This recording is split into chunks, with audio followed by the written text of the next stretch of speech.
Before we start this episode, we want to do a quick disclaimer. This is a mental health podcast and we are not professionals. These are our opinions and personal experiences on mental health. That being said, we do discuss sensitive subjects. This is our official trigger warning for our episodes. We are a mental health podcast, and we did want to give a trigger warning to any viewers or listeners that may be sensitive to any topics we might bring up. We do not hold back on the podcast. We will be discussing every corner and in and out, the dark and light sides of mental health, mental illness, and those struggles. So thank you for tuning in. This is your final trigger warning. Hi, Gems. Thank you so much for tuning into this week's episode. It is September. It is. That being said, it is Suicide Prevention Month. It is. And I know we did want to elaborate on, as a podcast, what we can do to help prevent that from happening. Yeah, and help this matter. So we didn't want to skip over that, that this was happening this month. We definitely want to talk about it, like you said, as a mental health podcast. So we're going to talk a little bit about that. I have experienced, probably quite, a bit of, seeing people go through this and the struggles of this, or the effects of when people have actually done it. And so I think we can talk a little bit about that. And also just there's a couple of things I think that people don't talk about that we should talk about that leads to suicide. And we're gonna get into that today. So yes, we are. Yes, we are. And I couldn't agree more with you. It's we kind of forget people that we want to keep in our lives and want to make sure that we're checking in on. We have to really remind ourselves that mental health is so serious. Yeah. And mental health can be very... I get what you're saying. Yeah. We forget how serious mental health is. Yes. And those signs and those outreaches that people ignore so often. Mm-hmm. Yeah. I get what you're saying. Yeah, absolutely. And I feel like we can all be guilty of that in general. That's maybe true. we don't do enough. That's true. To reach out to those friends that we haven't talked to in a while. Yeah. Or we've brushed people off when they needed to talk, or I wanted to really get into, should we just dive right in? Yeah, I'm down to dive right in. I really wanted to get into something I experienced firsthand. I am somebody that's really sensitive to this topic because I've lost, I think, somewhere around close to 10 people to this matter. And people in high school I saw lose their life to it and lose this battle, people really close to me, people kind of secondhand or third hand, but I've seen it a lot, and I've seen the effects it can have on the people it hits, and it's such a heavy, terrible topic, and, well, not topic, because we need to talk about it, but it's a terrible thing, a tragedy that happens, and something I saw when I was in the church, I went on a ministry trip to Texas, and the group that I was with, it was like a minister, and it was like a minister, it was like a group of ministers and like a family, and I was working with them and doing pictures for them and stuff, and I heard them, off the stage, and I was staying with them at the hotel and everything, and behind, they would preach and they would pray and they would sing worship songs and they would help people and they would talk about God and healing and being better and stuff like that. And then people would want to talk to them after the service, and they would pray for people and they would talk to some people, but mostly they would have this strategy for how to get out fast and get out of the services without people, talking to them too long and stuff. And they even talked about this in the trailers and after services and stuff like that, about how they don't want to stay and be people will talk to them forever and talk their ear off and basically everything like their therapists. And one of the girls was like, I swear sometimes I have therapists written on my forehead because people just come talk to me and vent to me and, think that they can just unload on me. And she even brought up a specific girl's name from a mutual church we'd been to, and said this girl has trauma dumped on me and unloaded on me before, and I just don't even know what to say, and people do it all the time, and I just hate that. And they're basically making fun of these people that open up and unload onto them or need prayer or need help, and and at the same time they're simultaneously in a leadership position of healing and ministry and inner works and stuff like that. It's you're actively in a healing area of work and you don't even want to talk to people that need healing.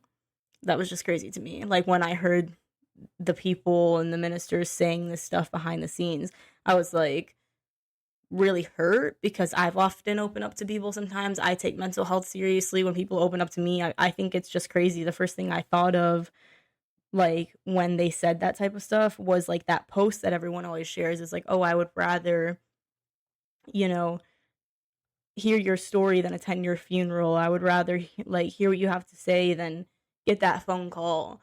And then they never actually live it out. Like, It and then makes you they're, question if the genuinity behind if they're actually listening to you or not. yeah, it's like they advocate for, I'll pray for you, and I would be there for you, and please call me, and like they advocate for suicide awareness and all that type of stuff. And then when people are actually open up to them, they like act like it's annoying or a burden. Because they've already planted the seeds that, they don't actually care about what you're saying. Yeah. Wait, what do you mean by Sad. plant the seeds?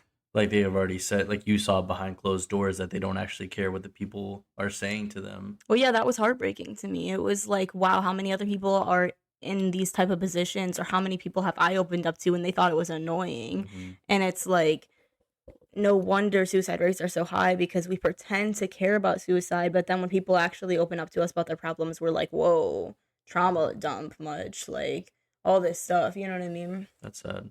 Yeah, and it was just like when they said that, I was like, wow. No, absolutely. Like, yeah, and that's not the only people that have acted like that or been like that. I think a lot of people, most people that I talk to are like, pretend like care about suicide, but then they like won't actually be for you when you send them one of those signs or those signals that tell people you're depressed or tell people you need help, and they ignore it. Mm-hmm. I used to get like really uncomfortable talking about suicide. Yeah, it's hard. It's definitely one of those subjects that just never really makes sense. Yeah, And it's really hard to really dive into it because it's very complex. it's very complex. It's very, if someone is telling you that they are suicidal or, they have suicidal thoughts, a lot of us, deflect and say, is that person just seeking attention? Is that person just using it as a way to get something out of me? Right. And oftentimes, like, it's very pressuring too, being in the position when somebody's telling you they're suicidal. It's like, what do I do? What do I Like, it's do? almost like their life's in your hands. So it's like very stressful. But I think we think too much about ourselves. It's like, why are you thinking about how you feel right now instead of like the other person? They're literally telling you that you feel so terrible that they want to die. Yeah. And you're like worried about your anxiety. You know what I mean? Like, I don't know. Yeah, no, Like, but it's hard to like not you want to feed into like what they're saying because it is very serious, and what they're threatening is very serious as well. But you almost have to. so it's very serious. Like, what do you do with them? Yeah, you know? absolutely. But we also have to remind ourselves that we shouldn't put someone's life in our hands. We're not like we're not professionals. We're not be there for that person, but don't consume yourself with the notion that if that person does take their lives, we will feel guilty for a really long time. I think the guilt is something is so huge. We can't live with that. It's not, ultimately it was that person's choice. You can't take that burden. But at the same time, I just wanted to talk about how we pretend to care and then we don't actually handle those situations with care. So there's a fine line with that. I'm not here to come for people and make you feel guilty, but oftentimes we do pretend to care and then we don't actually care when given the opportunity. Absolutely. But at the same time, like, those people made their decisions. I am a living representation of somebody. I feel like when I was very depressed and suicidal, I gave lots of people many signals and signs that they just ignored and brushed off, but still here I am because of my own choices. So ultimately, you can't live with that guilt. No, absolutely. That was their choice, I'm glad you're still here. Thank you. I'm just trying to say, like, see, like, it goes both ways. Everything's, like we say this every episode, everything's circumstantial. But so I'm just trying to get them to see how it's always just comes down to that person's choice. You can't live with guilt because somebody did that. Absolutely. But also, I just, wanted to bring awareness to, like, actually caring about what people have to say. No, yeah, I agree with you. I could really count on, like, one hand the people that I could reach out to that would actually genuinely care what I'm saying, and if I was having, negative thoughts and something that could really make me feel that way, I could count on one hand the amount of people that I have that would listen and That you feel like you drop could actually everything. call. Yeah, that would drop everything to listen and hear me out and be there for me. And I guess what the message I'm trying to say here is make sure the people that you do have on that hand, you're also there for them. True. If they have something that they are in dire need of, just be a good person and be a good friend and be there for them. Yeah, like I know we get busy, but like do not ignore those red flags. Do not ignore those signals when people need you. Yeah. Like I feel like loneliness is just the quickest way to that dark suicidal path and that path of depression. It is. Lack of connection is so huge.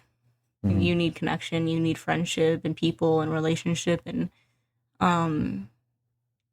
there's no sense. You can never have too many friends. There's no sense in turning people away. You know, why aren't we all just friends? Yeah, you know what I'm saying? yeah. Like I've definitely had, like, I feel I am the most depressed and the most out of character when I'm inside all day. When I am just hiding away from the world.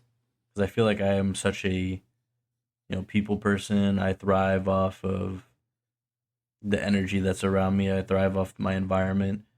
And when my friends start to realize that I'm like hiding and I'm not out and I'm just staying inside all day, that's when they reach out. They're like, "Hey, is everything okay?" Well, that's good that you have friends like that. No, Some I people know. don't even notice the red flags, or sometimes they notice, but they don't even care. Yeah. Like they won't even reach out to No, you. I'm so grateful for the people that I have in my life, and like you said, you didn't when you showed red flags to people and they kind of just brushed it off.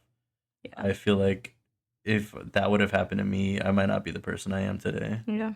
And people really did pull me out of some serious gutters. Yeah.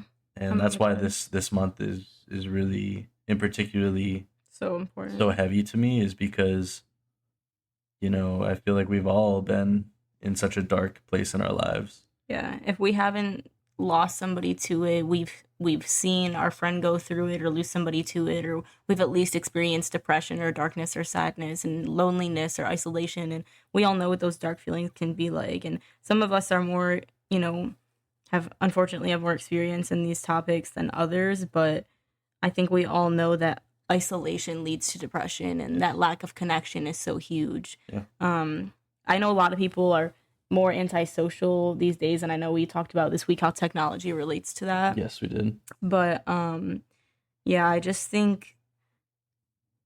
I think antisocial is the new like cool norm to like be introverted and stuff like that. There's so many like memes about it, and it's like cool and quirky to be like introverted. But really, I just think we need to be advocating for more connection and more fellowship. I think like it's so important, and people don't take it seriously enough. And I really do feel like we should be working like connection with people should just be more of a priority in our lives. It should. And not to really dive too much into this topic because I want to save it for another episode, but when I was beating my gambling addiction and beating a lot of different things that were dragging me down in life, connection was everything. Pulling my friends, pulling me out of those places, the people I was surrounding myself with, getting in the gym, all the community and, getting myself out there and friendships. And yeah, like you said, connection really is everything. It's huge. It's It's a really big part of it, of mental health. I think it Yes, it helps is. a lot. That's why it like takes a village to raise a child, and takes an army to do anything. I just feel like teamwork. We're meant to work together. We are. We're not meant to be by ourselves. Yeah, I agree. And Maybe we should go back to like what you were saying with technology, honestly, because we did talk about this very heavily the other day. yeah, How technology really sends us into allowing our brain to just take breaks away from the world and immerse ourselves in a different reality other than the one we're in. yeah, So it's easy to fall into that loop. It's easy to get carried away with technology. It's easy to stay inside all day. And that's really not healthy for us. Like, we really need that connection. And yeah. Some would argue they find better connections, on the internet and stuff, and I can see that. And I think there's a lot of good to technology, but I see your point. I see your point about how isolation has grown, and anti-socialness has grown since technology has grown. No, absolutely. And I've had very critical thinking conversations with very highly intellectual people, and they've all agreed that we kind of move towards a type of conversation with our adolescents, with our youth, with teenagers that almost seem very disengaged because of the advancement of technology, because it's so easy to be behind a screen and use shorter terms, shorter words to communicate bigger sentences. I don't know if this is due to technology, but I find myself getting angry at the amount of words I have to use to explain something. I'm like, oh my god, I literally have to use 20 fucking words to explain this one little tiny movement thing. Because it's taxing. Yeah, and I don't know if that's due to like technology and me wanting things to just be more convenient or something, but I literally find myself being like, holy shit, like why it takes so much energy to say those 15 words I'm thinking, and when it's like one small thing. Yeah. Why does it do like why? I think it's that same concept, honestly, is because we are gearing our vocabulary off of making words that substitute entire sentences. One word that makes it easier to say LOL instead of laughing out loud. Like, just, I mean, I know that's stupid. No, I see what you're saying. But it's like a word that, makes it easier to say an entire sentence. Yeah. I think that's really what it is. It's like, holy shit, like, I don't know, I just feel like it takes way too many words to explain something sometimes. Yeah, it does. You ever feel like that? But I do. But I find joy in that because I haven't used my voice my whole life. True. So when I am able to like express myself fully, to like use multiple sentences and to use multiple phrases to really get my point across, I'm like, damn, I just did that, Yeah. And it just brings me joy. Word. Work. Exactly. And because my English teacher told me I would be a failure, so. You're like, I'm gonna prove this bitch wrong. Oh, for real. Well, I know that we kind of talked a lot about in the high school episode how the school system relates to suicide, low key, and like depression and mental illness. I don't want to dive into something we've already, talked about in the previous episode because you can go check that out. But I just do want to point out how I think a lot of it starts there. I think, a lot of the, like we said, with the pressures, the bad counselors and counseling in high schools, the way they handle issues, all of those things don't help the suicide rates, do not help like this topic at all, and kids struggling mentally. So I feel like it starts in school. The school system can like relate a lot to the rates. Yeah. And I agree with you, honestly. I think the school, like you said, like our other episode breaks down the school system, and I do want to do like future episodes on more of that because I think there was more we could have gone into with that episode. But overall, I do feel like yes, like mental health is not taken seriously enough, and just overall in grade school in general.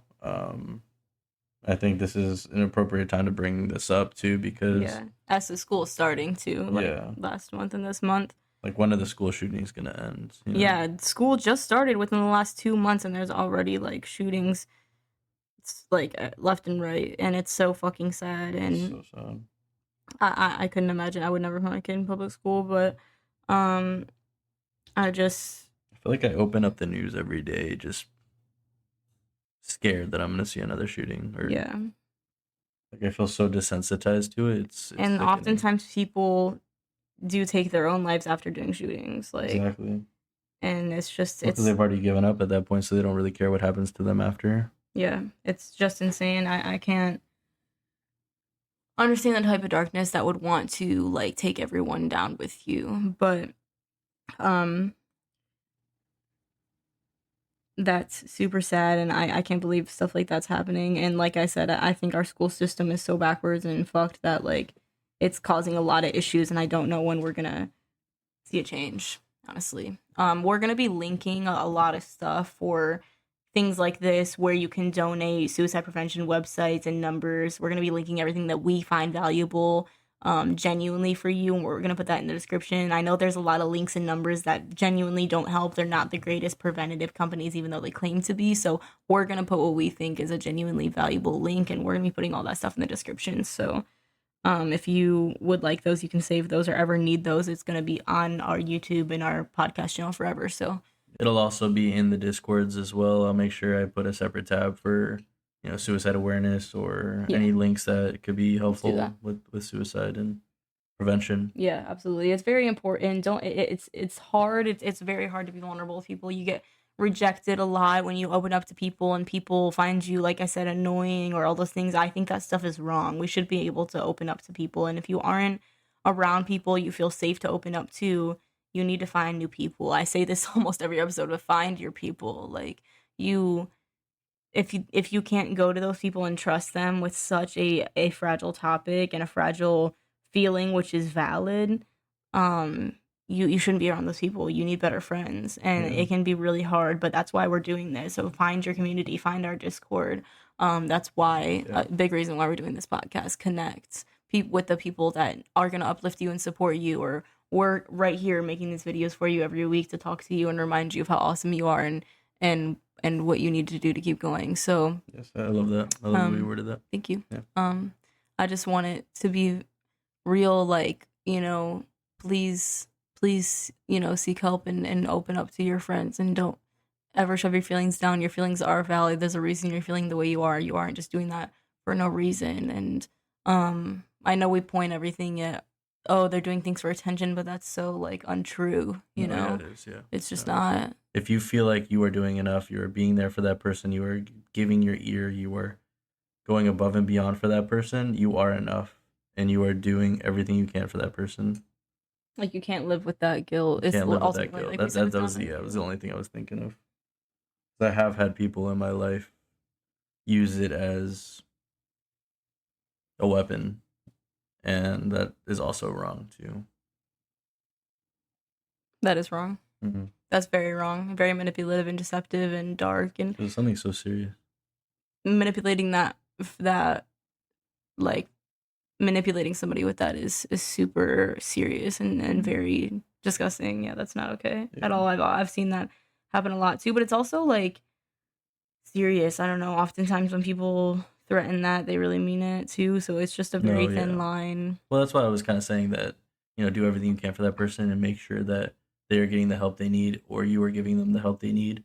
But if you are doing all those steps and you are checking off each box to make sure that person is warm and make sure they feel safe around you. That's another thing. We have to make people feel safe. Yeah. To be able to open up to us. Absolutely. I did want to touch back on, you were saying that if people don't let you be heard or make you feel heard, then you should really change your environment. You should change those friends. That is very key. Yeah. I've definitely been in some dark areas in my life and definitely felt very not myself. And it was due to the fact that I was surrounding myself with people that didn't care what I was saying, didn't actually care about me. And that really changes you as a person. So when you really change that environment, you change the people that you're around, your whole mindset really does change. And you really do turn environment's huge. More of yourself. Yeah. Something I always like to root back to is just that real stability and self-love and identity, because if you have that, you cannot be shaken by anything. And I just remember as a BPD, you have, like, a weird sense of identity, right? You actually have, like, a lack of identity with BPD, but I just can't understand what got me through everything then, because I was somebody that I feel like I left a lot of signals, and I was depressed, and I definitely self-harmed for a while when I was young, and I was in a dark place, and I wrote a bunch of stuff in classes, and I even, like, I said a lot of stuff to my family or posts, things like that, and nobody ever really cared. Nobody ever really, like, did much about it besides that one time they called me to the counselor's office when, like, I talk about in the school episode.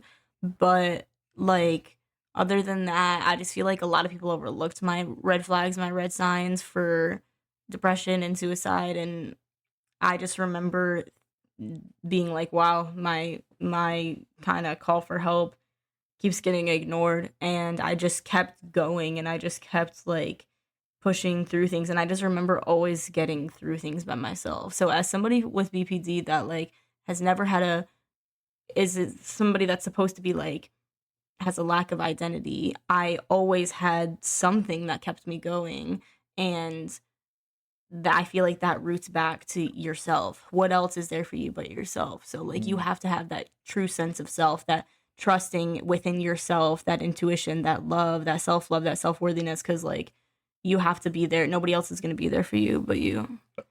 So and that's why you're such a strong advocate for just keep going, just keep pushing, and like self-identity, even though, which is kind of funny because I just feel like I've been told as a BPD that like we don't have identity, or like we struggle with identity. So I feel like you have to just that self-love and that self-trust, that self-relationship is so important. Yeah, it is.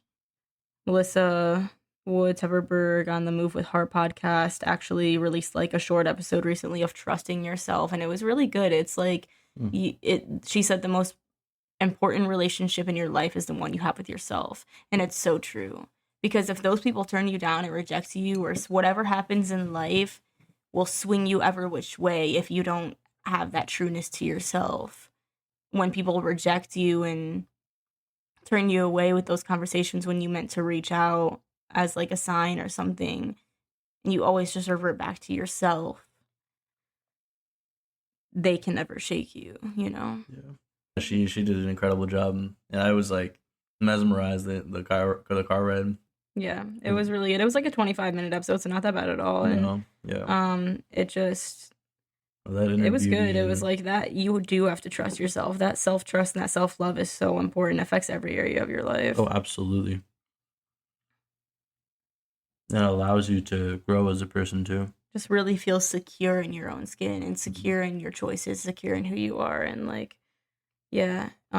If you can find that, nothing will be able to shake you. Yeah, you'll be unstoppable. Yeah, because people will fail you. Unfortunately, humans humans, people will fail you, and you can't let that shake you, because people will fail you constantly. Even the people that love you, even the people you love. Yeah, absolutely. Yeah, of course, the people you love. It's crazy though, you know. A lot of people want to see you fail more than you want to see yourself succeed. Wow. People's hate for you be stronger than your own love for yourself. Your own drive, your own ambition. It's so easy to tear down someone else's work when you're not the one creating. Love yourself as much as they hate you. Because if you did, holy shit. Yeah, you'd be fucking unstoppable. You'd literally have all the drive in the world, all the motivation. Holy shit, yeah. Or if you wanted it as much as they wanted you to fail, that too. Like, yeah. If you wanted that dream as much as they wanted you to fail at that dream, you might succeed. Yeah. Yeah. No, yeah, that. People love to hate. They do. I saw this video recently it was like a barcode taped around town or something. It was like a bunch of different papers of a barcode, and it said like, "You cheated on me, Joe," or something like that, and it had like a barcode. Watch this video, and then everyone was like scanning it that walked by it. It's like people love tea, like people and love it wasn't even drama. about like someone. They don't even know these people. Oh yeah, so they clicked on the barcode, and it was like some marketing ad or some shit. It was like some website. But and it so works. It works. People love tea. People love tea. People love the drama. That's why we watch shows and reality shows and all the bullshit. Oh my goodness. Like, people do not want to sit around and hear about how good you're doing, which is sad. That is sad. Like, people want the tea. You literally told me that today. You're like, people are more in tune with seeing how you struggle. It's like, they want to hate on you. Like, they want to hear about you know what how it is, bad right? you were doing. It's because it's easier to see someone struggle and think better about yourself, because like, damn, I'm not going through that. Yourself. Yeah. That's so sickening. It's kind of low though. Yeah, like, yeah. That's crazy. It's crazy the way people feed off of tea. Like, they love the drama. People live for drama. It's crazy. That's why like headlines are the way they are. Yep. Yeah, it's insane. As much as we hate the paparazzi, we look at those pictures, huh? Yeah. Like, think about it. You know what I mean? Like, as much as we think, oh my God, what a stupid headline, we clicked on it, right? Yeah, you did. You know, like, The clickbait works. just think about it. Like, think about your contribution. It's just, that's all I have to say. Yeah, no, absolutely. And also, reverting back to our other episode, media and taking in positive and negative media. Let's talk about how social media has affected suicide, because the comparison of social media and women and magazines and body image and all that stuff. I think like social media is changing. At least my page now, I follow a bunch of body positivity and all that stuff that is like trying to change society. I follow a bunch of those accounts, so that's my feed. Mhm. But I just know that like there's a lot of young girls, 10, 9, 11, 12, 13, that like were very influenced by society and magazines and like and social media and what the pictures they were seeing of celebrity and yeah. No, absolutely. And that is very, very huge. And you got to make sure you're monitoring your kids and what they're taking in as well. Yeah. That is very key. Gary V on Instagram, he really goes into a lot of those aspects that you really need to protect your child on what they're viewing. He even goes to the extreme and says, I wouldn't even let my kid have a phone or have access to those type of media platforms because they are that detrimental on your kids. Yeah, people that are like work for technology companies or created like phones, created like apps, those people that are like in technology don't let their kids have that much screen time or any, because they know and such a like the detriment it can have. The detriment it can have on your mind, on an adolescent mind is unbelievable. Yeah, and the studies, they haven't even concluded their studies yet because it is so new and it's always changing. But it really does distract your frontal lobe almost completely. Like you lose sense of time, and if it's doing that, what else could it be controlling in your mind and changing the way you view things? Yeah, and what you're looking at too. But yeah, I think there's like, I see like so many good things that could come out of social media and technology, but there's just so many bad things that come along with it too. And I definitely think it affects the suicide rates. I definitely think it's affected a lot of bullying in schools and young children, and absolutely, because it desensitizes the public, and it extends bullying. Like cyberbullying didn't used to be a thing until phones were a thing. It's easier to hide behind a screen. Yeah, and this bullying, like celebrity bullying, like that, you know, is that's actually so prominent still in our culture now. Is like those celebrity bullying, like the online harassment constantly towards celebrity, towards anybody in the public eye. It's very. Chappell Roan's going through it. Like she was like, she had to set boundaries with her fan base, which I love her. Like she had to set boundaries with her fan base and tell them like, I'm not going to be treated this way. Like, and a lot of celebrities came to her side and her aid and actually like advocated for her and helped her. And they all kind of like, even like Lorde helped her or something about what to do and how to deal with like crazy people and fame and people being mean. And so yeah, it's just crazy the way our words affect people in society and suicide and mental health and mental illness, and just like people do not think about what they say. Think about what you're saying. Yeah. Think about how you treat people, you know? Think about what you're putting out in the world. And I know when we started this podcast, I knew that I knew I was going to have to build a tough skin because I knew a lot of people were going to be challenging us on this concept. Yeah. It is a very open field to be discussing mental health. In general, and I knew some of the concepts that we're going into really challenge some of the societal norms and challenge, you know, the comfort zone of the public. That's true. Yeah, I mean, we do get into a lot of controversial things, but what is not controversial nowadays? I feel like people just love an argument. People just love a fight. Like people are just toxic. They just love to professionals put a petty ass comment. Yeah, like it's just. I feel like everybody I served in the restaurant was a manager of a restaurant. Like, I worked in a restaurant and this is not good. Like, it's like everyone becomes the professional in whatever they're complaining about or commenting on. But it's not true. It's like people hiding behind a screen. You don't even know who they are. Yeah. People hide behind pictures and, like, names, and they have, like, no content on their account. So they just literally have an account just to comment on shit. Yeah. And it's like, good for you. Like, what are you doing with your life that you just go around to new creators, like channels, just to tear them down so they don't succeed? Just remember, like you know, those people commenting are literally just hiding behind screens, like, not doing shit, and you're actually the one putting yourself out there. So, Yeah. two things I want to say this episode. Watch what you say. Your words are powerful, and watch how you treat people. The way you treat people should always be number one. People should always be number one. Love should always be number one, not your selfish needs or temporary, stupid, materialistic desires. Number two, if you are on the other side of stupid people, like, and people rejecting you or not hearing your call for help or not talking to you or being the good friend or support system that you need, you have to just keep going and find that sense of self. Find that self-trust, that self-love, that and find a new group of friends and find a better surrounding of people. And don't let other people's, like we've said in other episodes too, don't let people's and society's response to you or what you're doing be a defining factor. Yeah, that's actually what I was gonna close my argument with. And if you take away one thing from this episode, it's don't let your art and your way of expressing yourself change because society's telling you differently. Yep. Don't let how other people view your work and view how you do things and how you live your life and the light you show in this world. Don't let them take that away from you. You become so miserable and so down when you let them start sucking that light away from you, and you turn into another person. So don't fight for it back. Always keep fighting. Stay true. Stay true to yourself. Stay true to who you are. Stay true to you. And just love yourself too. Like, don't let them take that away from you. They will try in and out. You are deserving of love. Like, even if people have shown you time and time again, like, made you think that you aren't deserving of love or rejected you time and time again, like, you are, those people were wrong. Mm-hmm. Those people were wrong. They were. You know yourself. That's the person you should be fighting for every day. Yep. You matter. You definitely matter.